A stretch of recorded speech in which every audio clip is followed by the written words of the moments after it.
Il dort, ce vieux con, assommé par les médocs, brun TX.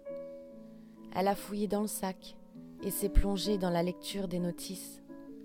Il est malade, il a mal au dos, il est dépressif. Vieux con qui pleure encore un amour sûrement à genoux pour recueillir la semence d'un autre chibre au fond de sa gorge. Vieux con, il la regarde à peine. Il veut des sous-vêtements blancs et aime jouir sur ses petits seins de garçon. Comme quoi, ça sert de pas être gaulé comme une femme à 30 ans passés. Le vieux con a l'illusion de se taper ce qu'il ne pourra plus jamais fourrer. Il pleure sa tisserande végane qui se parfume la moule aux produits bio qui coûtent une blinde. Elle qui savait si bien cuisiner. De si bons petits plats. Connasse, je te ferais bien bouffer tes racines par le cul et je te hais. Je n'ai aucune raison, mais je m'en branle. Je te pisse à l'arrêt et dans la bouche, vieille pute.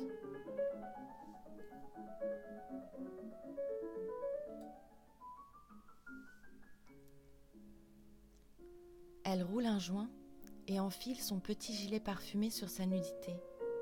Elle jette un œil noir aux foutues boîtes de médoc qui trônent sur la table de la cuisine, tandis qu'elle lance la musique sur son iPod. Janice, éternelle somptueuse Janice, viens apaiser mon âme. Donne-moi l'illusion de compter un peu.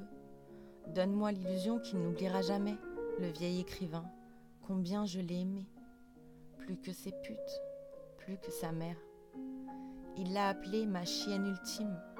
L'ultime, c'est la dernière ? Foutaise, il ne la regarde même pas et préfère lorsqu'elle ferme sa gueule. Il ne pense qu'à l'autre. Elle prend connaissance de l'heure. Il est tard, il faut partir.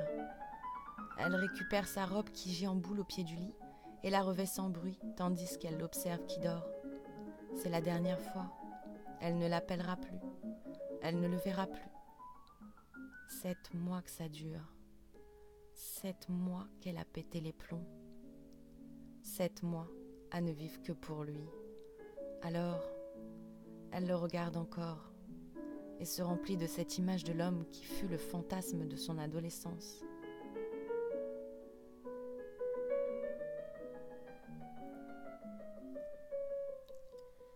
Il dort, le vieil écrivain. Il ronfle même. En se dirigeant au salon pour récupérer son sac dans lequel elle jette ses affaires, elle est sûre d'elle. Elle est forte et déterminée. Même lorsqu'elle claque la porte de l'appartement en sortant, elle est résolue. Mais dans la rue, ses jambes commencent à trembler, ses chevilles à flancher. Elle envisage alors une existence privée de ses rares étreintes.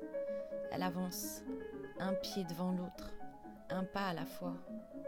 Et à mesure qu'elle se rapproche du véhicule, un vide se creuse dans son ventre. Lorsqu'elle se retrouve au volant de sa petite citadine, elle n'est plus rien. Alors, elle s'effondre et chiale. Il ne faut plus le voir. Il ne faut plus l'appeler. Il ne faut plus se rabaisser. Elle se l'est déjà dit tant de fois. Le vieux con aura raison de la petite conne.